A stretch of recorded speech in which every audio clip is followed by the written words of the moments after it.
자, 수업을 하겠습니다. 우리가 지난 시간 어디까지 했었죠? 258페이지까지 했죠?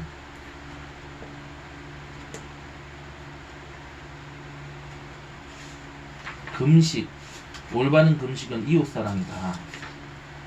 이걸 얘기했었죠. 자, 그러면 이제 이어서 두 번째입니다. 두 번째, 올바른 금식을 위한 축복. 이사야서 58장 8절로 12절이죠. 이 부분부터 그럼 진행을 하도록 하겠습니다.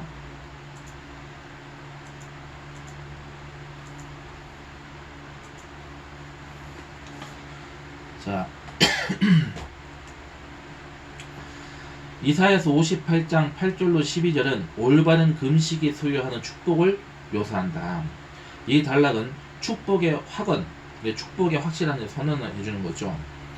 그 다음에 새로운 권고, 그리고 새로운 약속으로 다시 세분할 수 있다.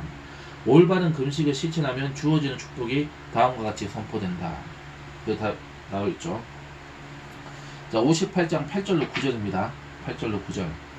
그리하면 내 빛이 새벽같이 비칠 것이며 내 치유가 급속할 것이며 내 공의가 내 앞에 행하고 야훼의 영광이 내 위에 호위하리니 내가 부를 때에는 나 야훼가 응답하겠고 내가 부르실 때에는 내가 여기 있다 하리라. 그러니까 우리가 금식이라고 하는 것이 이웃을 사랑하고 이웃의 삶에 있어서 여러가지 압제나 여러가지 그 묶인 것을 풀어주고 배고픈 자에게 이제 양식을 이렇게 베풀어주고 아픈 자를 이렇게 치유받을 수 있도록 도와주고 그리고 이렇게 그 억압받는 자들 그 아픈 자들을 싸매어주는 이런 역할, 그 말씀 우리가 지난 시간에 공부했었죠. 그렇게 했을 때 하나님께서 바로 이제 응답을 해주신다. 그 금식을 받아주실 것이다. 그 얘기를 하는 거죠. 그래서 이제 하나님이 어떻게 응답을 해줄 것이냐. 그래서 내 빛이 새벽같이 비치게 되는 것이고, 그 다음에 내 치유가 급속할 것이며, 내 공의가 내 앞에 행하고, 야훼의 영광이 내 위에 호위할 것이다. 그래서 이제 너가 하나님을 부를 때, 나를 부를 때에는 나 야훼가 응답을 해줄 것이다. 그리고 너가 부르실 때에는 내가 여기 있다 하리라. 이렇게 하나님이 함께 해주신다. 그래서 이웃을 사랑을 베풀었을 때 바로 하나님께서 그와 같이 은혜를 베풀어 오실 것이다. 이렇게 얘기하고 있는 것이죠. 그래서 8절 이제 A라고 하는 건 상반절 얘기하는 거죠. 8절 상반절에서 구원을 빛과 치료로 보는 것은 제3 이사야서에서 자주 언급되는 주된 은유다. 여기서 치료와 병행을 이루는 빛은 제3 이사야서에서 여러 군데에 나오며 그 의미는 번영 또는 축복받은 상태라고 이렇게 이제 볼 수가 있는 것입니다. prosperity 이제 번영 내지는 이제 state of blessedness. 그러니까 이미 하나님의 축복이 이웃을 사랑하고 이웃에게 그렇게 하나님의 뜻을 이루는 데서 이제 이루어지는 금식 가운데 하나님께서 이제 그 열매를 베풀어 주신다. 그러니까 이 금식에서 하나님 기뻐하시는 금식의 응답이라고 하는 것은 바로 이제 이웃의 사랑을 실천했을 때 하나님께로 인도했을 때 주어지는 그러한 결론적 어떤 선물, 이제 열매 이렇게 이제 하나님이 주시는 부분이다. 이렇게 해석할 수 있겠죠. 그래서 내 공의가 내 앞에 행하고 야훼의 영광이 내 뒤에 호위하리니 라는 약속은 이사야서 52장 12절에 이스라엘의 하나님이 너희 뒤에서 호위하시리니 라는 부분을 인용하면서 기존의 약속을 언급을 하고 있다. 제2 이사야의 예언은 성취되었으나 아직은 온전히 성취된 것은 아니었기 때문에 제3의 이사야가 이를 계속해서 약속을 하고 있다. 그러니까 이스라엘의 온전한 회복을 약속하고 있다. 사실은 그렇기 때문에 우리가 사도행전처럼 이 이사야 우리가 이 선언, 이 예언서 같은 경우에는 사실은 결론이 나지 않은 이 결론적 메시지가 사실은 이게 나타나지 않는 예언서다. 그러니까 현재 진행형의 이 예언서다 이렇게 보시면 되는 거죠. 이스라엘 백성들에게 있어서 이사야 선지자 예언의 메시지는 종결된 것이 아니라 그것은 계속적으로 이어질 수밖에 없다. 그런 사실은 우리가 모든 이 구약의 예언서는 우리가 이렇게 이 결론이 나지 않은 채로 계속 이어져 가고 있다. 왜냐하면 모든 예언서는 결국 누가 그 예언을 완성시키기 때문에 바로 예수 그리스도 메시아이신 주님께서 예수님께서 완성하시기 때문에 예수님이 이 땅에 오실 때까지는 이것은 종결될 수 없는 예언이다. 이렇게 이제 볼 수가 있는 거죠. 네, 이렇게 해석을 해야 되겠죠. 자, 그래서 세 번째 단락입니다. 또한 이사야 58장 3절에 묘사된 하나님의 부재에 대하여 불평했던 금식 예배자들의 기대가 하나님의 인재를 말하는 9절 상반절에서 성취된다. 이 9a절은 이 구약 성서의 구원관을 이해하는데 중요하다. 즉 이스라엘이 하나님께 기도하고 하나님이 응답해 주시면 바로 그것이 구원이나 구원의 상태라는 것이다. 구원은 축복의 상태로 묘사되는 것이 아니라 인간과 하나님 사이의 대화 관계의 지속으로 묘사된다. 하나님과의 관계, 하나님과의 동행, 하나님과의 공존, 이것이 구원이다 이렇게 보고 있는 거죠. 그 다음에 그 구원의 열매로서, 그 구원의 이제 선물로서 쉽게 얘기해서 이제 축복이라고 하는 것을 우리가 볼 수가 있는 건데, 그거는 우리가 이제 유보적일 수도 있고 단계적일 수도 있고 일시적으로 하는 그냥 다 두실 수도 있고 그건 몰라요. 그건 하는 방식이죠. 그렇지만은 이제 이 구원이라고 하는 것과 치료라고 하는 것은 사실은 우리가 이 같이 이렇게 제시되는 성경 말씀들이 많이 있죠. 예수님께서 이제 그 12회 혈류병을 앓은 그 여인이 예수님의 그 이제 옷자락을 만졌을 때 그 능력이 나갔다. 그건 왜 그래요? 그러니까 간절히 찾는 자들에게 사랑을 베풀어 주라는 그 하나님께서 바로 하나님 당신께서 그 사랑을 지금 이렇게 누리게 해주신 거죠. 그 믿음으로. 그러니까 내 믿음이 너를 구원하였다. 그 구원 속에는 뭐가 지금 담겨있죠? 치료가 담겨있는 것처럼 같이 볼 수 있는데, 축복이라고 하는 것은 구분을 해야 돼요. 왜 구분을 해야 될까요? 그게 바로 이 금식의 문제에 있어서 지금 답이 있는 거죠. 왜? 우리가 정말로 그 열매, 하나님께서 우리에게 구원을 베푸신 그 은혜를 우리가 나누고 있는지, 우리가 그것을 하나님의 뜻에 맞게 이루어져 가고 있는지, 그것이 결국 예배의 삶하고도 결국 연결될 수밖에 없다. 이렇게 볼 수가 있는 거죠. 자, 그래서 이사야서 58장 이 9절 하반절에서 9b에서 10a절은 다시 한번 권고의 내용을 소개한다. 자, 만일 내가 너희 중에서 멍에와 손가락질과 허망한 말을 제하여 버리고 줄인 자에게 내 심정을 통하며 괴로워하는 자의 심정을 만족하게 하면, 그렇게 이제 도와주고 이렇게 이웃의 하나님의 사랑을 이렇게 받게 해주고 하나님께로 인도하는 거죠. 그게 결국. 그러니까 우리가 전도라고 하는 거는 우리가 마찬가지. 전도라는 게 꼭 우리가 뭐 길거리 가서 막 예수님의 이름을 전하고, 그것도 뭐 당연히 전도고 그 전도 필요하죠. 그렇지만은 우리가 예수님의 이름으로 우리가 이 줄인 자에게 밥을 대접하는 것, 식사를 대접하는 것, 줄인 자에게 식사를 대접하는 것, 그 다음에 이제 그 아픈 자에게 치료할 수 있도록 이렇게 뭐 예를 들어서 약을 준다든지, 아니면 뭐 이렇게 이제 어떤 의학을 배웠으면은 이제 의사면은 치료를 해준다든지, 아니면 이렇게 치료비를 도와준다든지, 그렇죠. 그래서 어떤 그 이 관계적으로 문제가 있는 사람 화해를 붙이게 해준다든지, 이제 이러한 부분들이 바로 하나님께서 바로 우리가 온전히 그것이 바로 하나님께로 인도하는 역할이다. 이렇게 볼 수 있는 거죠. 자, 그래서 이 야훼와 그의 백성 간의 관계가 근본적으로 변화가 되었다. 백성의 부르짖음이 즉시로 응답된다. 백성의 탄식과 외침에 하나님은 자기소개로 응답하신다. 바로 내가 여기 있다. 이렇게 말씀하시는 거죠. 그러나 공동체 내에서 생활 태도의 변화가 전제로 요구된다. 멍에는 경제적인 것이든 정치적인 것이든 사회적인 것이든 모든 형태의 속박을 가리킨다. 손가락질은 조롱하는 몸짓이나 법률적 고발을 의미할 것이고, 허망한 말은 비방하는 말을 뜻한다. 괴로워하는 자의 마음을 만족해 한다 해서 마음은 히브리어로 네페시죠. 이는 목구멍, 식욕으로 옮길 수도 있다. 그 다음에 10a절에서 대표적인 선행으로 굶주린 자의 배를 채워주는 것을 뜻한다 얘기죠. 그렇기 때문에 우리가 이제 그 최근에 그 이제 이영호 목사님이 여의도 순복음교회에서 이제 그 이 바퍼 공동체에 1억인가 이제 그 이렇게 그 후원을 이제 헌금을 했죠. 헌금을 한 거죠. 최익도 목사님에게 이렇게 했는데, 뭐 이런 것들이 이제 필요한 거죠. 그러니까 그만큼 하나님의 어떤 그 이렇게 섬길 수 있는 그러한 그 이 그릇 안에서 이제 그 범위 안에서 도와줘야 되는 거죠. 큰 교회는 뭐 예를 들어서 그렇게 크게 이렇게 도와줄 수 있고, 또 이 형편이 어려운 뭐 이제 개인적인 어떤 성도들 개인적인 차원에서는 뭐 조금씩이라도 이렇게 이제 십시일반으로 후원을 하는 것, 하나님께서 그거 이제 헛되게 이렇게 흘려보내지 않게 하실 것이다. 반드시 그거에 대한 하나님의 응답이 있을 것이다. 이걸 우리가 생각할 수 있는 거죠. 자, 그래서 어쨌든 그게 도와주는 것, 채워주는 것, 풀어주는 것, 노연하게 해주는 것, 이제 이런 부분들이 이제 있어야 된다. 그러고 나서 이제 뭐 금식을 하든 우리가 예배를 하든 우리가 뭐를 하든 해야 된다. 그 얘기입니다. 자, 이사야서 58장 10절에서 12절은 이 새로운 권고에 대한 약속을 기록한다. 이 구절들은 앞선 주제와 긴밀하게 연관되지만은 그 초점은 약간 수정된다.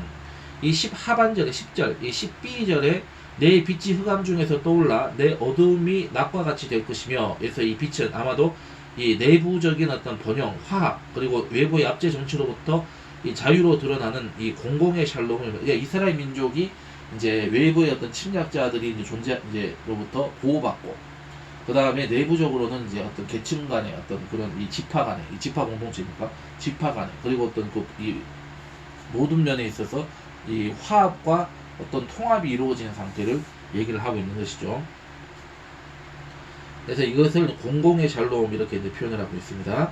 그래서 이사야 전승의 배경에서 그것은 제국주의의 억압으로부터 자유로 지칭하는 것 같다. 이는 이사야서 9장 2절 흑암에 행하던 백성이 큰 빛을 보고 사방의 그늘진 땅에 거주하던 자에게 빛이 비치도 노아와 일맥상통한데, 자, 그 본문에서 흑암이라고 하는 것은 아수르의 억압, 빛은 다윗의 새롭고 의로운 영광스러운 통치의 도래를 의미할 것이다. 이렇게 얘기해요. 근데 그 당시에는 이 아수르의 어떤 그런 침략이 굉장히 지금 시급한 문제였다. 이렇게 얘기할 수 있는 거죠.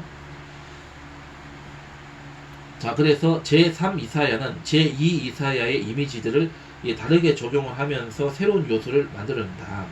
제3 이사야는 11절 12절에서 제2 이사야의 광야를 통과하는 기적의 주제를 새롭게 적용시킨다. 즉 광야가 물이 있는 동산이 된다는 이미지. 그러니까 내가 광야의 물들을 사막의 강들을 내어 내 백성 나의 택한 자로 마시게 할 것임이라. 이 말씀 43절 20절의 말씀이죠. 자, 이러한 이 이미지는 이제 광야가 아니라 백성들 자신이 동산이 된다는 것으로 변화된다. 너는 물된 동산 같겠고 물이 끊어지지 않는 생 같을 것이다. 이렇게 말씀하시죠. 이스라엘 백성들에게 58장 11절의 말씀인데, 이 광야를 통한 하나님의 인도하심의 목적도 결국은 이 백성의 생계를 유지하는 데 있다. 나 야훼가 너를 항상 인도하여 메마른 곳에서도 내 영혼을 만족하게 하며 내 뼈를 견고하게 하리니, 뼈가 견고하게 된다는 것은 모든 신체 활성화 내지는 소생을 의미한다. 이렇게 얘기하는 거죠. 자, 제3 이사야의 실제 초점은 제2 이사야의 종말론적인 약속이 아직 성취되지 않았다는 데 있다. 그러니까 제2 이사야는 쉽게 얘기해서 메시아에 대한 어떤 예언들이 이제 집중적으로 이렇게 되고 있죠. 근데 그 메시아를 만나는 것, 그 메시아와의 관계를 어떻게 설정을 하는 것인가, 구체적인 문제가 지금 이제 제3 이사야에 해당되는 그 이사야서에서 지금 제기되고 있다. 이렇게 이제 정리를 하시면은 될 것 같아요. 그리고 나서 제3 이사야서에서는 실질적으로 지금 그 메시아와 이스라엘 백성들과 하나님과 이스라엘 백성들과의 관계가 회복이 되고 난 그러한 모습을 지금 이제 보여주고 있다. 이렇게 이제 설명을 할 수가 있겠습니다. 그래서 당시 예루살렘은 여전히 재건되지 않고 있었다. 역사적으로 보면 이제 이 포로 시기가 끝나고 70년의 시기가 끝나고 나서 다시 이제 그 예루살렘이 회복이 되는, 성전이 회복이 되고 재건이 돼 가지고 다시금 이제 하나님의 나라 영토에, 이스라엘 영토에서 살아갈 수 있는 그것을 지금 이제 이스라엘 백성들은 생각하고 있고, 이제 그것을 인도하는 그러한 하나님의 은혜를 지금 이제 간구한다. 그럼 거기에 이제 하나님 앞에 우리가 바로 서야 될 그런 이 신앙적인 조처들을 지금 제3 이사야는 얘기하고 있는 것이다. 이 얘기죠. 자, 그래서 그 시기를 얘기하는 거죠. 그래서 당시 예루살렘은 여전히 재건되지 않고 있었다. 따라서 이사야 44장 26절 예루살렘에 대하여는 이르기를 거기에 사람이 살리라 하여 유다 성읍들에 대하여는 중건될 것이라. 내가 그 황폐한 것들을 복고시키리라. 이 약속은 이사야서 58장 12절로 갱신되고 있다. 자, 58장 12절에 뭐라고 말씀하고 있죠? 내게서 날 자들이 오래 황폐하였던 것을 다시 세울 것이며 너는 역대 파괴된 기초를 쌓으리니 너를 이끌어 무너진 데를 보수하는 자라 할 것이며 길을 수축하여 거할 곳이 되게 하는 자라 하리라. 이렇게 말씀하는 거죠. 그러니까 여기에서 지금 금식 문제가 나오고 있다. 흡이 금식이라는 게 꼭 이제 밥을 우리가 이제 금식하면서 기도하는 거 얘기, 지금 그 의미가 아니라는 걸 지금 여기 때문에 우리가 알 수가 있는 거죠. 우리가 우리의 믿음이 금식하는 믿음이다. 내가 가진 것을, 내가 이제 누릴 수 있는 것을 금식함으로 해서 그것으로 나누어 주는 그러한 믿음이 되어야 된다. 그러한 하나님을 섬기는 자세가, 섬기는 믿음의 그러한 열매를 맺는 그러한 역사가 이스라엘 백성들에게 지금 나타나야 된다. 그 얘기를 하는 거죠. 그래서 금식 기도해라, 금식 기도해라 이 얘기가 아니라 그 금식의 본질이 무엇인지, 그리고 그와 같은 금식과 같은 금식 기도를 했을 때와 같은 그러한 삶으로 살아가야 된다는 의미가 여기에 담겨 있는 것이다. 그 얘기인 거죠. 자, 그래서 제3의 이사야는 이 포로기 이후의 예루살렘이라는 상황에서 구원의 약속에 대한 다른 조명을 제공한다. 그리고 그 약속은 구원의 새로운 세대에서 이루어지길 소망한다. 아마도 12절은 이 학계 스가랴 또는 에스라와 느헤미야 때의 초기 유대교 당시 도시 재건이 요구되는 상황을 반영하는 것 같다. 이 도시를 재건을, 예루살렘을 다 재건해야 한다 이 얘기죠. 이 구절의 첫 번째 동사인 다시 세울 것이다와 두 번째 동사인 쌓으리라라는 여기서 언급된 공동체가 재건할 능력들을 얻게 될 것임을 표현한다. 결론적으로 그 공동체는 새롭고 독립적인 공동체를 만들 수 있는 이 수리자, 수복업자로 재평가될 것이다. 그러니까 다시 회복하는. 근데 이 다시 도시를 건설하고 다시 회복을 한다. 이것은 결국 누구를 예표하는 것이죠? 지금 누구의 모형이죠? 예수님을 얘기하는 거죠. 예수님, 메시아를 지금 얘기하는 거죠. 자, 이 단락은, 여기서만 단락은 9절에서 12절 얘기하죠. 이 단락의 의도적인 구조는 상당히 중요하다. 10절로 12절의 약속은 황폐된 공동체의 완벽한 회복으로 보이지만 그 약속은 조건과 결부되어 있다. 그 회복된 공동체는 관료체제나 과학기술 등 막강한 재정이나 인간적 재간에 기초하지 않는다. 회복의 공동체는 오히려 공개적으로 이웃을 주목하는 데에서 지향한다. 사랑을 베풀어한다. 하나님의 사랑과 이웃의 사랑을 증명하는 그런 데서 이제 회복이 될 것이다. 이 얘기를 하고 있는 것이죠. 자, 세 번째 나오는 말, 괴로워하는 자의 심정을 만족하게 하면 하나님이 이제 다 주신다 이 말씀이죠. 자, 그러면 우리가 극복을 해야 되는 것이 뭐냐? 이기적인 금식 안 된다. 우리가 지금까지 생각했던 금식, 어떤 개인의 금식, 개인의 문제만 가지고 금식할 것이 아니고 우리가 이웃을 위한 금식. 그래서 두 번째, 진정한 금식은 뭐냐? 이 부분을 우리가 보도록 해야 되고, 세 번째, 그리하면, 그러니까 하나님이 기뻐하는 금식을 할 때 하나님은 어떻게 회복을 하시는지를 우리가 볼 수가 있는 것입니다. 자, 그럼 첫 번째, 이기적인 금식은 이제 1절로 5절에 얘기하고 있죠.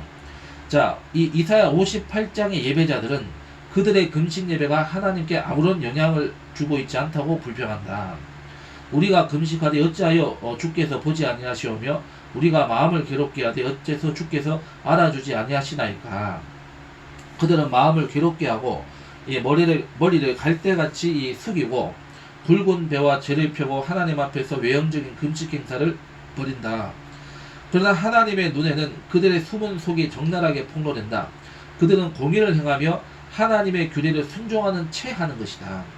그들이 날마다 나를 찾아 나의 길 알기를 즐거워함이 마치 공의를 행하여 그의 하나님의 규례를 저버리지 아니하는 나라 같아서, 여기서 마치 못과 같아서라는 말은 실상은 그렇지 않은데 겉으로는 뭐뭐 하는 채 하는 이라는 의미다. 그러니까 위선과 가식인 거죠. 그래서 참된 신앙의 길을 추구하는 것 같아 보이는 그들에게 정당한 예배가 되기 위해서 없어서는 안 되는 필수적인 요소가 결여되어 있다. 즉 공의를 행하는 것과 하나님의 규례에 순종하는 것이 결여되어 있다. 그들은 금식을 행하면서도 자신의 일을 잠시 동안이라도 내려놓지 못하고 여전히 추구하고 있다.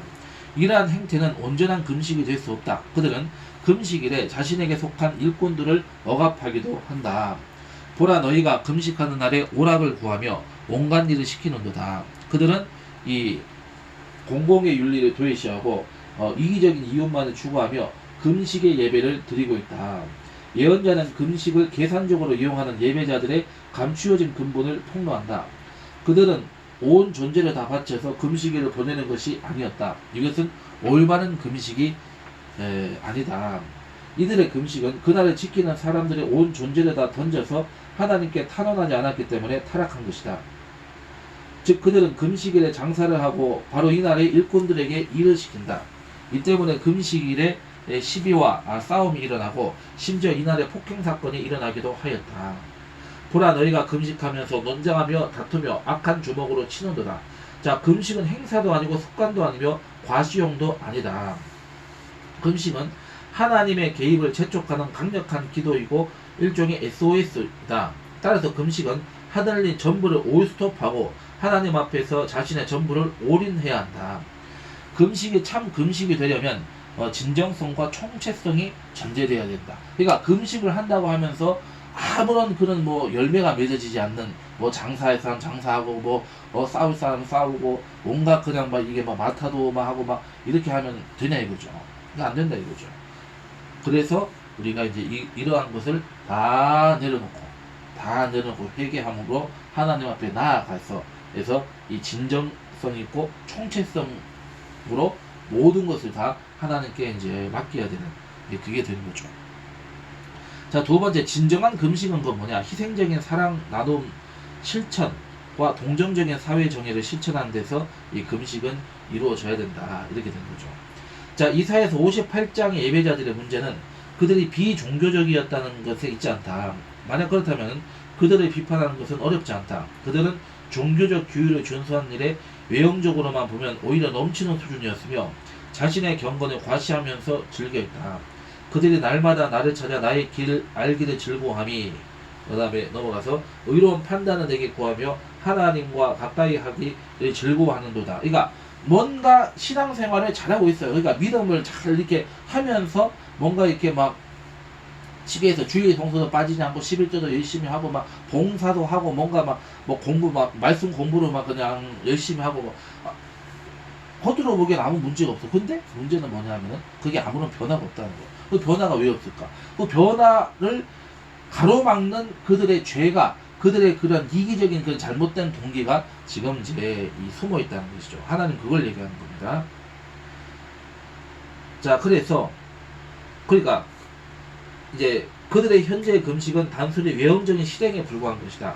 실제의 삶에서는 그들의 행동에 영향을 미치지 못한다. 이러한 금식은 하나님을 기쁘시게 할 수 없다. 왜냐하면 그것들은 잘못된 동기, 즉 이기주의에서 비롯되었기 때문이다.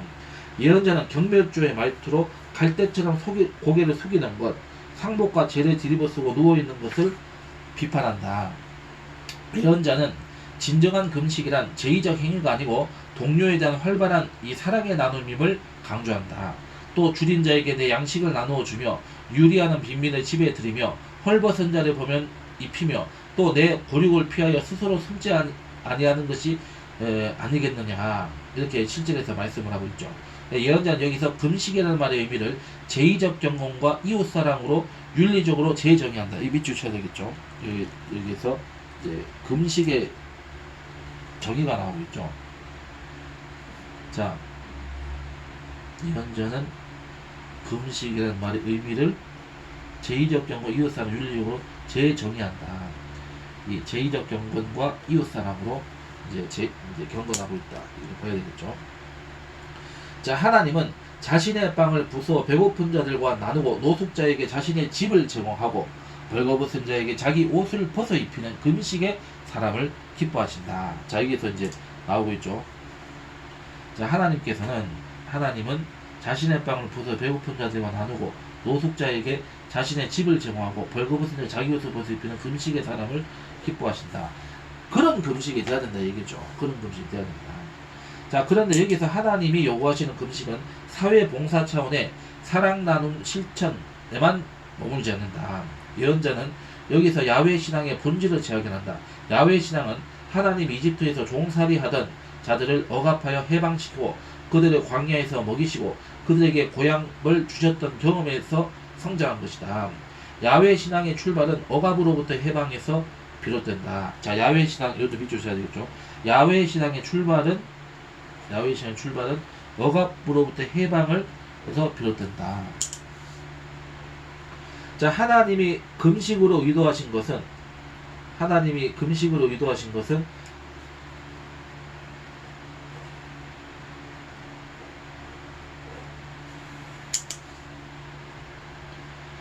하나님 앞에서의 자기 비하가 아니고 모든 억압당한 자의 자유다. 내가 기뻐하는 금식은 흉악의 결박을 풀어주며 멍에의 줄을 끌어주며 압제당하는 자를 자유하게 하며 모든 멍에를 끊는 것이 아니겠느냐. 이렇게 분명하게 이제 6절에서 이제 설명을 하고 있다. 이걸 이제 볼 수 있는 거죠. 자, 아쉽게도 이사야서 58장 이스라엘의 예배자들은 야훼 신앙을 올바르게 실행하지 못했고 하나님의 진정한 뜻인 자비로운 사회적 정의라는 본질적 요소를 놓쳤다. 하나님의 주된 관심은 정의를 행하고 실천하는 데 있다. 이러한 것이 없다면 모든 종교의 경건한 행위들은 뭐뭐 인치하는 단순한 허위 신앙에 불과하다. 하나님이 요구하시는 금식은 사회 제도와 구조 변혁을 도모하는 정치적인 운동인 사회운동도 포함을 한다. 참신앙은 사회 봉사와 사회 운동이라는 한 수레의 두 바퀴가 함께 병행되어야 올바른 이 방향인 앞으로 나아갈 수 있다. 한쪽에만 치우치면 균형을 잃어 전진하지 못하고 주변만 맴돌 뿐이다. 이 얘기입니다. 자, 그러면 세 번째로, 그러면 이렇게 이웃 사랑을 하고 사회 정의를 위해서 이제 헌신하게 되면, 그리하면 이걸 하나 어떻게 이제 응답을 주시는가를 8절로 12절에서 설명하고 있죠. 자, 결국 이기적인 잘못된 금식 대신에 참 금식을 해야 한다. 이는 한마디로 말하면 어려움을 겪는 이웃에게 도움이 되는 삶을 말한다. 이사야 예언자의 가르침에 따르면 그것은 바로 사랑 나눔의 사회봉사와 사회정의를 위한 사회운동이다. 이런 일을 실천하면 굳이 자신의 문제로 간구하지 않아도 바라던 기도의 제목이 응답될 것이다. 자, 여기도 밑줄을 쳐야 되겠죠. 자, 이런 일을 실천하면 굳이 자신의 문제로 간구하지 않아도 바라던 기도의 제목이 응답될 것이다. 간구하지 않아도 응답이 될 것이다. 이거 이제 표현해야 되겠죠. 응답된다. 그러니까 하나님의 사랑을 나누는데 삶을 살면은 다 그 모든 것은 다 뭐 먹고 사는 문제나 병의 문제나 뭐 영적인 문제 포함해서 다 하나님께서 해결해 주실 것이다 얘기죠. 그래서 내가 부를 때 나 야훼가 응답을 할 것이다. 내가 부르실 때 내가 여기 있다. 너와 함께 해주겠다. 이렇게 말씀한 거죠. 그래서 이사야서 58장 10절은 6절로 7절의 내용을 다시 한번 상기시킨다.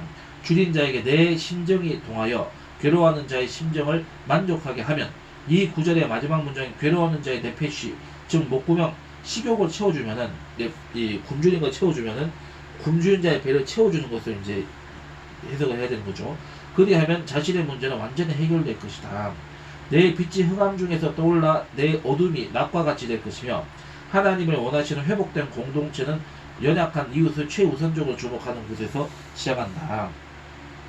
예수님은 산상수훈에서 이 물질에 대하여 가르친 바 있다. 물질을 이 땅에 쌓아두는 것은 어리석은 일임을 일러주신다. 그것은 불안정하며 분실될 가능성이 많다. 물질은 하늘에 쌓아두어야 안전하다. 그것은 유실의 가능성이 전혀 없다.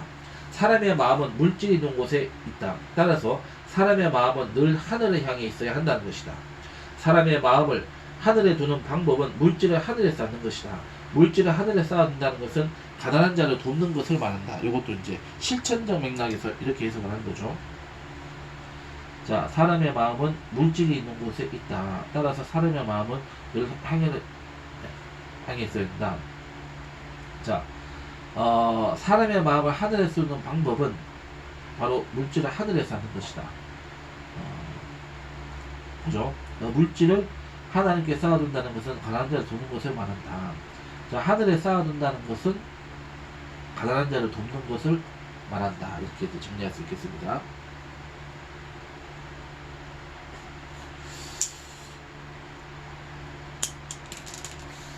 그래서 예수께서 이르시되 내가 온전하고다 할진대 내가 가서 내 소유를 팔아 가난한 자에게 주라. 그리하면 하늘에서 보화가 내게 있으리라. 그리고 와서 나를 따르라 하시니.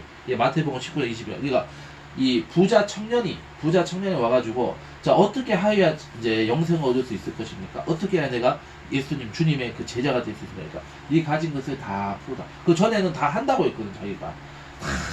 하나님의 말씀대로 했습니다.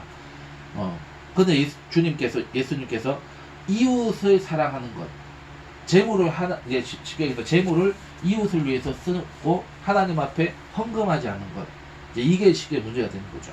그러니까 거기에서 이 청년이 근심하고 이렇게 이제 떠나갔다, 이렇게 이제 물러갔다, 이렇게 있죠.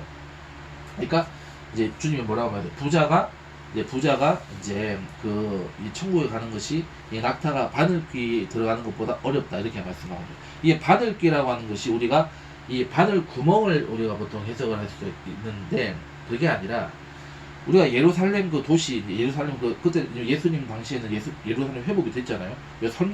성전까지, 헤롯 성전까지 막 이제 이 리모델링이 되고 막 이렇게 이제 도시가 되죠. 그래서 예수님 당시에는 거의 한 50만 명이 넘는 그런 이제 그 인구가 사는 도시가 된 거죠. 그러니까 여기서 이제 그 성벽으로 둘러싸여 있죠. 옛날에는 그 도시에 그 성벽에 큰 입구 문들이 이렇게 이제 있는데, 그 문에 지금 우리가 이제 그 옛날에 그 우리가 보면 현관문에 이렇게 문이 이렇게 그 있으면은 그 이렇게 가운데 이렇게 쪽문이 이렇게 있잖아요. 큰 이제 그 도성 그 입구 문에 그 조그만 그 이렇게 문이 있어요. 그 쪽문이 이렇게 열려 있었어. 사람들이 이렇게 다닐 수 있는 이런 문을 이제 그 만들었는데, 그거를 우리가 이제 그 당시에 예루살렘이나 이스라엘 사람들은 그걸 바늘귀라고 이렇게 표현했어요. 바늘귀처럼 조그만 문이다 이거도 바늘귀라고 했다는 거예요. 근데 그 바늘귀에 이 낙타를 이렇게 들어가게 하는 시도들을 많이 했었단 말이죠. 근데 그 낙타가 들어갈 수는 있어요. 숙이게 해가지고 이렇게 해서 들어가게 할 수는 있는 정도, 그 정도 크기는 되는 문인데, 근데 문제는 뭐냐면은 그 낙타에 이제 그 등에 짐을 지우고 이렇게 이제 물건을 걸고 이렇게 해서 이제 이 수레를 이제 끌고 이렇게 이제 이런 상태로서는 들어갈 수가 없는 거죠. 그 낙타가 들어가려면 낙타만 들어가야 되죠. 그거 다 내려놔야 되는 거예요. 짐을 다 끌어가지고 풀어놓고 낙타만 들어갈 수가 있는 거죠. 그러니까 부자가, 우리가 재물이라고 하는 것은 결국은 우리가 하나님의 뜻에 맞게 써야 된다는 거예요. 쓰고 그것을 나누어야 된다. 자, 그랬을 때 그 나눔이라고 하는 것을 통해서 하나님의 은혜가 임한다는 것을 우리가 알 수가 있는 거죠. 그렇기 때문에 그 낙타에게 지어진 모든 짐을 다 내려놓아야 겨우 이제 속여서 이 바늘귀라는 그 조그만 쪽문에 들어갈 수 있는 것처럼, 부자도 우리가 누구든지 우리가 내가 가진 것을 하나님 앞에 드리고 나서 다 우리가 홀가분해지고 났을 때 우리가 결국은 이 천국도 갈 수 있는 것이다. 이렇게 이제 해석을 하는 것이죠.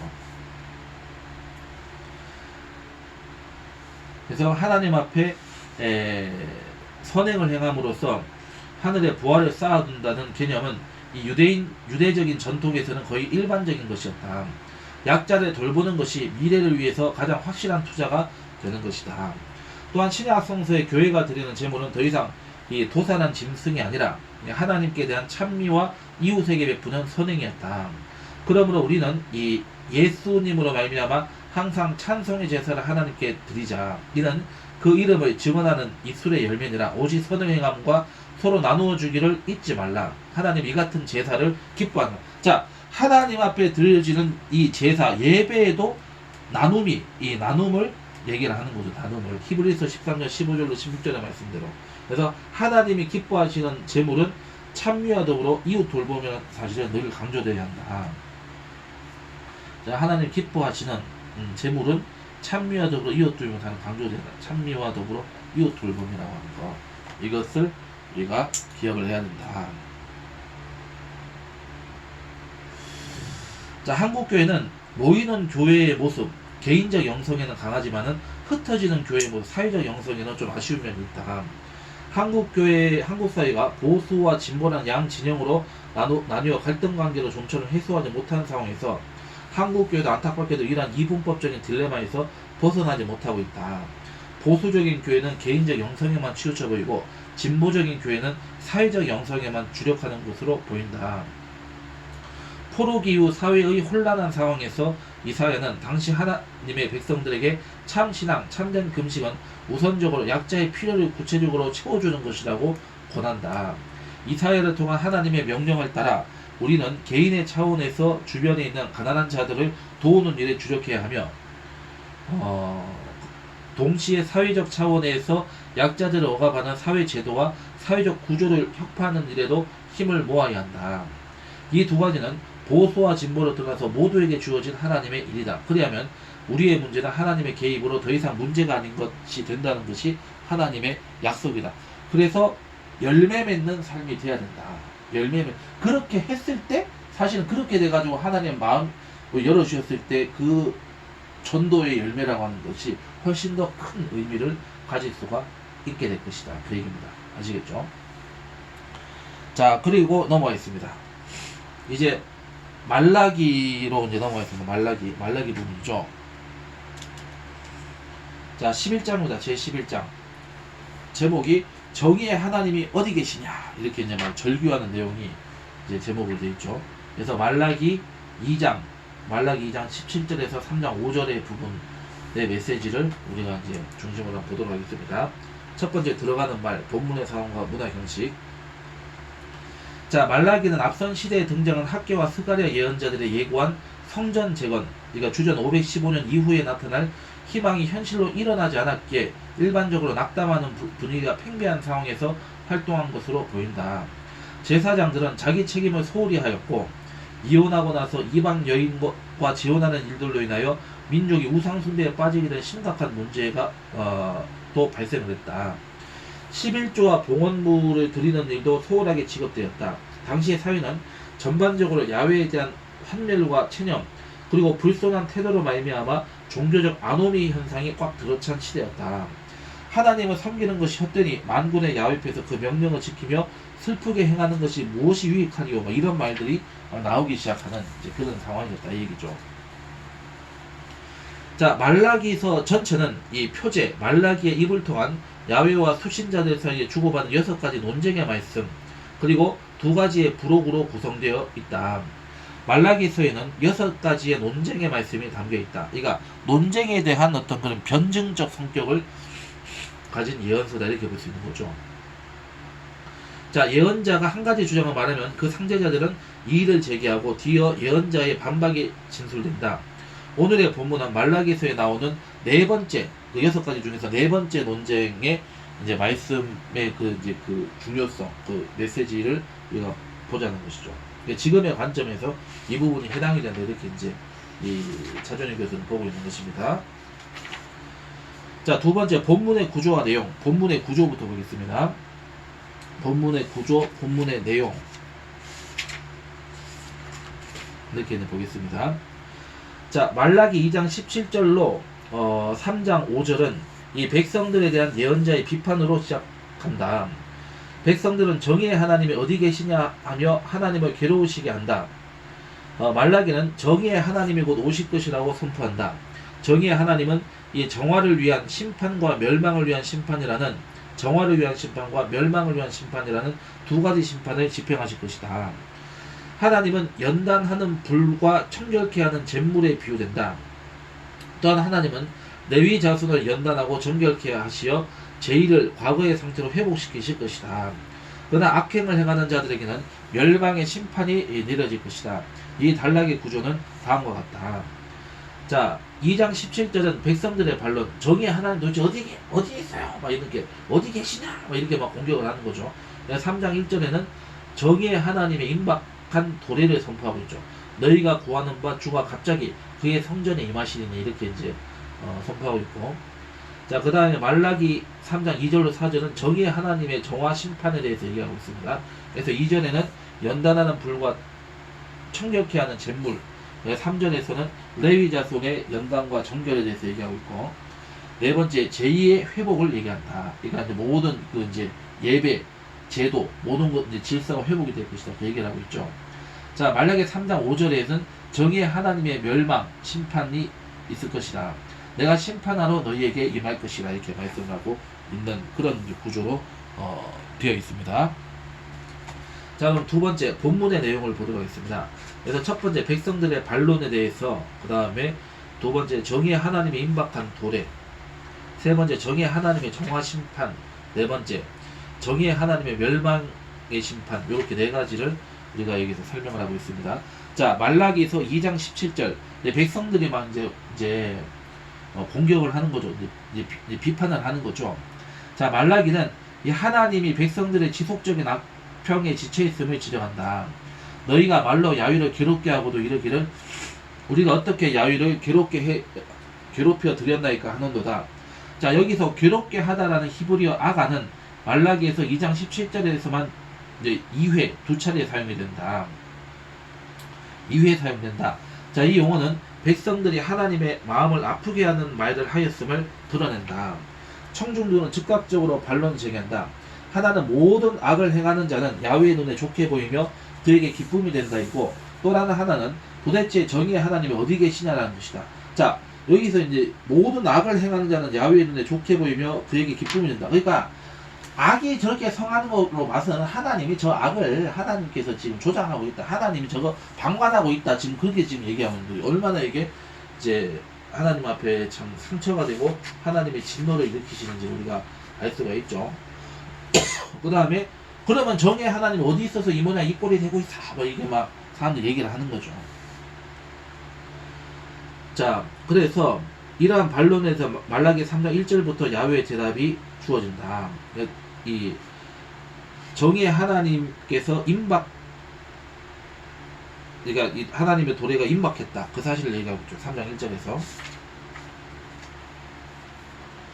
자, 말라기는 이 당시 백성들의 반론에 야훼의 말씀으로 대응한다. 보라, 내가 내 사자를 보내리니 그가 내 앞에서 길을 준비할 것이요, 지상의 통치자가 자신의 메신저를 먼저 보내므로 길에 장애물을 제거하듯이 야훼께서도 자신이 예루살렘에 입성하시기 전에 메신저를 먼저 파송하신다는 그 사실. 여기서 메신저의 파송은 통치자의 등장이 임박했음을 알리는 징표다. 말라기는 드디어 야훼의 등장을 예고한다. 또 너희가 구하는 바 주가 갑자기 그의 성전에 임하시리니 곧 너희가 사모하는 바 언약의 사자가 임하실 것이라. 여기서 주는 히브리어는 하이돈이나 하돈. 이는 문자적으로는 그 주, 다른 말이다. 여기서 정관사 그, 히브리어는 하라고 표현하는데, 이 그는 정의의 하나님이 어디 계시라는 반론에 대하여 백성들이 찾는 그 하나님, 바로 니들이 찾는 그분이 곧 오실 것이다. 이걸 강조하는 표현인 것이죠. 또한 갑자기라는 단어는 하나님의 임재가 임박했음을 가리킨다. 이 하나님의 임재가 뭘 얘기하는 거죠? 지금 심판을 지금 의미하는 것이다. 이렇게 우리가 정리할 수가 있는 것입니다.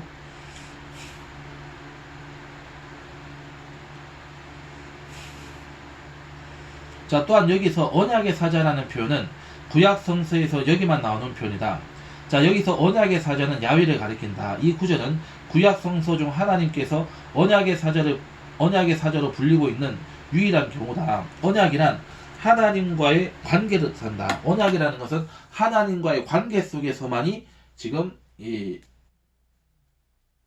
의미가 있는 그런 이제 그 부분이다 얘기죠. 그러니까 우리가 그 호세아 선지자 우리 공부할 때 언약이 파기되었다. 그러니까 부부 관계가 파기되었다. 그러나 그 언약을 다시 회복시킴으로 인해서 다시 이제 그 부부 관계가 회복되게 한다. 그하고도 우리가 생각할 수 있는 거죠.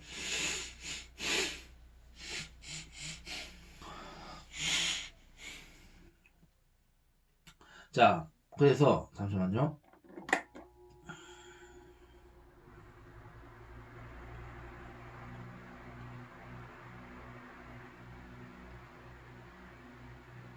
따라서 하나님이 언약의 사자로 임한다는 것은 하나님은 백성들과의 언약적 관계를 회복시키기 위해 오실 것임을 암시한다. 정의의 하나님은 언약적 관계를 회복시키기 위하여 곧 임하실 것이다. 그러니까 심판을 베푸시지만 그 심판도 사실은 은혜의 심판, 그러니까 은혜로 다시 회복시키신다는 그런 조치로서의 심판이라는 것을 우리가 알고 있죠. 자, 그래서 세 번째 내용입니다. 정의의 하나님의 이 정화, 깨끗하게 하는 심판이 되는 것이다. 말라기 3장 2절로 4절의 말씀입니다. 자, 말라기는 하나님이 임재하시는 날은 누구도 감당할 수 없다는 점을 수사학적 질문으로 표현을 한다. 자, 말라기는 야훼 하나님을 금을 연단하는 자의 불과 표백하는 자의 잿물로 비유한다. 금을 연단하는 자의 불은 정제의 역할을 한다. 또한 표백하는 자의 잿물은 정화의 기능을 감당한다. 말라기는 야훼가 임하시는 날의 불순물을 분리 제거하고 정결한 것만 남기는 불과 잿물을 통한 정련과 정화 과정에 비유하고 있다. 정의의 하나님은 이 정화의 심판을 위하여 오실 것이다. 자, 3절에서 야훼는 재련사로 비유된다. 즉 야훼는 앉아서 금과 은을 재련하는 재련사로 묘사된다. 그가 은을 연단하여 깨끗하게 하는 자 같이 앉아서 레위 자손을 깨끗하게 하되 금, 은같이 그들을 연단하리니 재련사이신 야훼는 레위 자손을 정결케 하고 그들이 의로운 제물을 드릴 수 있도록 하신다.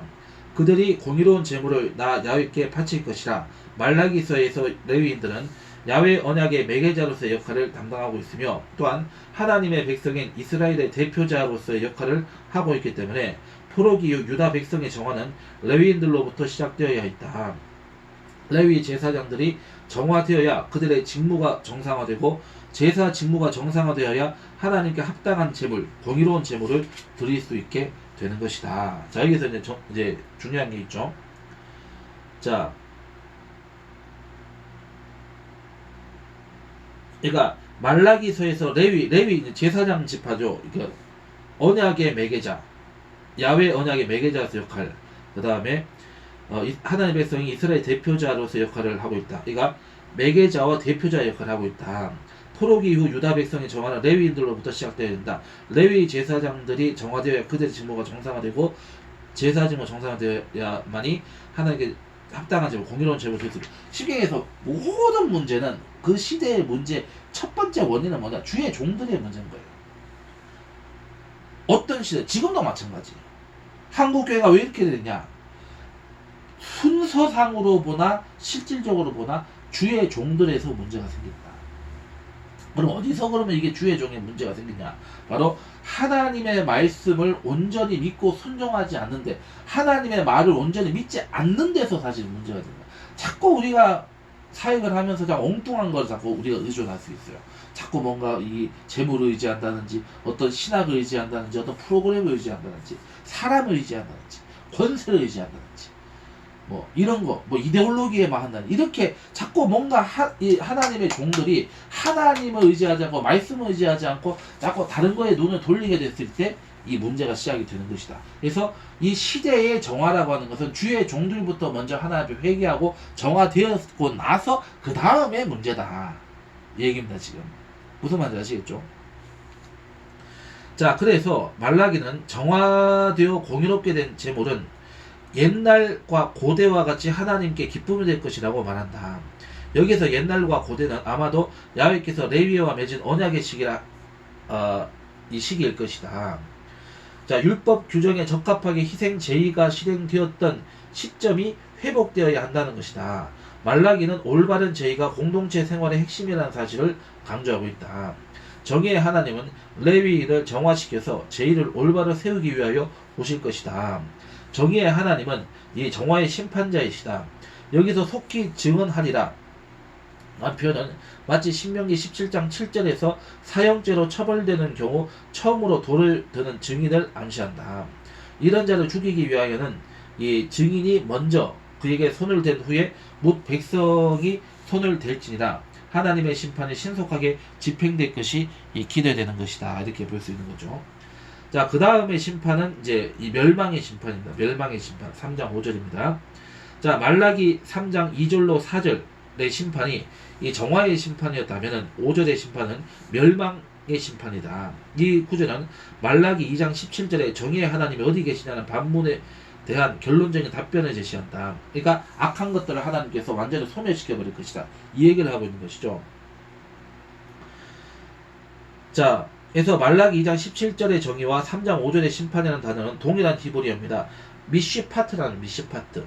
자, 정의의 하나님은 이 땅에 정의를 확립하시러 오신다. 이 땅에서 정의는 심판, 그러니까 정의와 심판이 지금 같은 단어입니다. 지금 미시파트라고.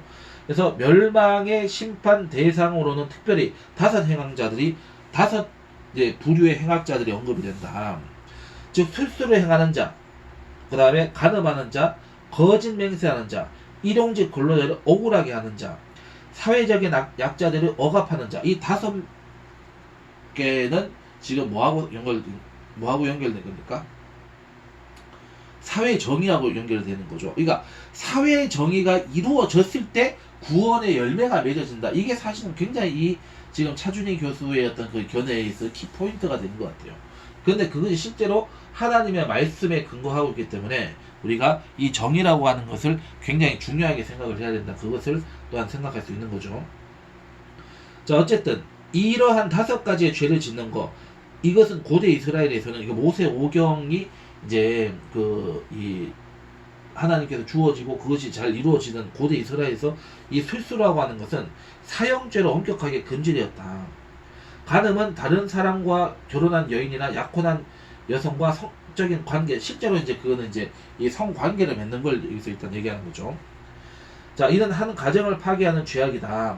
그리고 거짓 맹세는 포로기 이후 귀환한 자들과 이미 유다 땅에 머물렀던 사람들 간에 특히 소유권 문제로 분쟁이 자랬던 사회적 상황을 배경으로 하고 있다. 일용직 근로자의 삭스에 대해 억울하게 하는 일도 율법으로 금한 사항이다.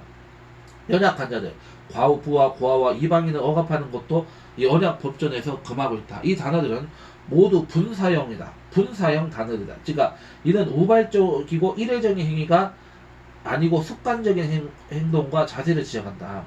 또한 대부분의 죄는 이미 이 언약이나 십계명에서 엄격하게 금하는 것들. 그러니까 이거는 지금 사회적인 범죄를 얘기하는 거죠. 지금 우리가 개인적인 범죄, 부모에 불효하는 것, 사람을 죽이는 것, 성령을 모독하는 것, 막 성령님을 막 그냥 모독하고 막 음해하는 것, 이런 것들은 전부 다 이제 십계명에 들어있고 그건 다 용서받지 못할 죄가 되는 거죠.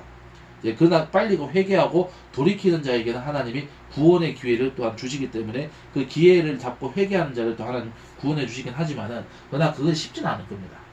그런데 그거에서 끝나는 것이 아니고 사회적인 범죄도 분명히 있다. 그래서 우리가 사복음서 중에서 누가복음이 우리가 사회적 복음, 사회적인 어떤 그런 개혁을 강조하는 복음이고 성령님의 복음이다, 승리의 복음이다, 이렇게 얘기하는 것은 바로 이 사회적 범죄라고 하는 것을 통해서 사회적인 악을 통해서 인간의 죄가 어떻게 확대 재생산이 되냐, 이 다섯 가지의 부류가 바로 그게 근원에 해당되는 죄가 되는 것이다. 그 얘기를 하고 있는 것입니다. 그리고 이것이 바로 사도 바울이 집필한 고린도서로 또 이어지고 있다. 이렇게 이제 해석을 해야 되는 겁니다. 이게 다 다른 얘기가 아닌 거예요. 다 이렇게 이제 해당이 되는 것입니다. 자, 그래서 이들은 언약을 파괴한 자들이고 이러한 모든 범죄의 최종적 뿌리는 야훼를 경외하지 않는 것, 하나님을 만홀히 여기는 죄다, 이 얘기죠. 그래서 이러한 범죄자들은 한마디로 야훼를 경외하지 않는 자로 총칭된다. 모든 악의 근본은 하나님에 대한 두려움의 상실에서 비롯되는 것이다. 이렇게.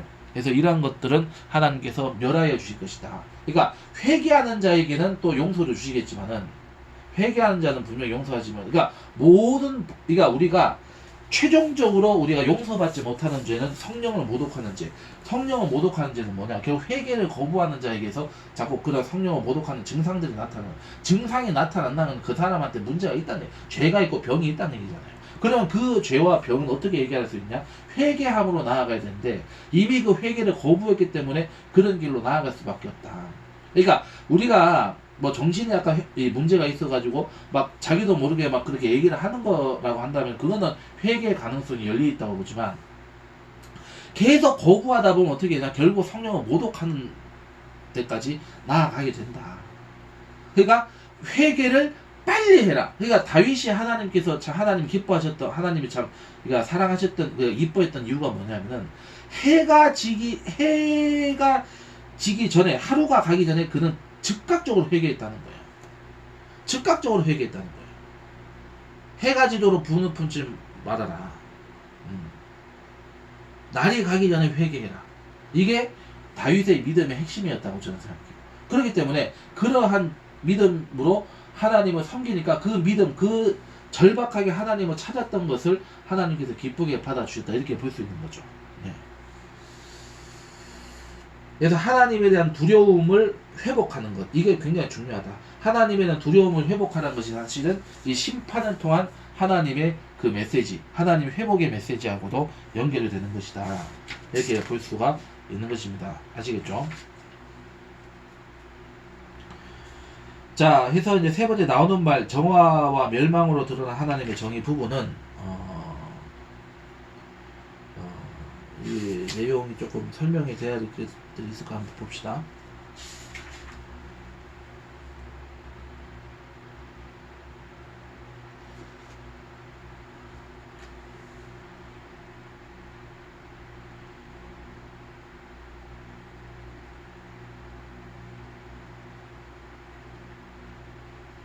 자, 여기 이제 밑줄 쳐주시옵니다. 이 부분은 여러분은 그냥 읽어 보시면 되는데, 제가 좀 중요한 내용을 제가 이게 좀 밑줄을 칠 수 있도록 제가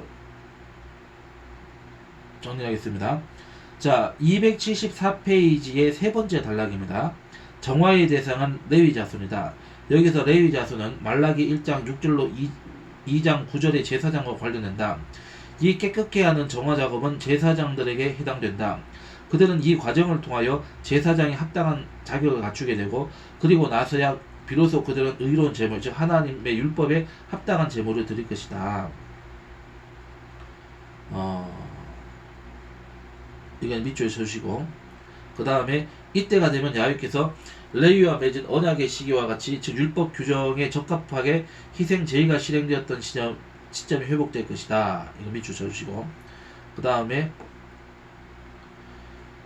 나머지는 다 했던 부분이고, 자, 그 다음에 맨 마지막 단락입니다. 하나님의 미시파트 정의, 미시파트는 하나님의 심판으로의 미시파트를 통해서 실행된다. 밑줄 쳐주시고, 그 다음에 이러한 심판이 정화로 임할 것이니 멸망으로 임할 것이니 그 누구도 모른다. 이게 핵심적인 겁니다. 밑줄 쳐주시고, 거기도. 그래서 하나님이 오셔서 심판하실 때 우리 모두는 그 심판의 대상이 된다. 우리 자신은 레위 자손과 같이 취급될 것이니 그 누구도 확신할 수 없다. 까지 밑줄 쳐주시고, 그 다음에 또 다만 우리는 언약의 파기자로 구분되지 않도록 하나님 앞에서 두려움과 떨림으로 자신을 경계해야 한다. 이 밑줄 쳐주시기 바랍니다. 우리는 종교를 팔고 하나님의 일을 팔아 자신의 이익을 행하는 사람은 아닌가? 결혼과 가정의 순결을 가볍게 여기지는 않는가? 가난한 노동자들과 사회 약자들에 대해 무관심하고 외면하고 살고 있지는 않은가? 사회적 약자들 포함하는 거죠.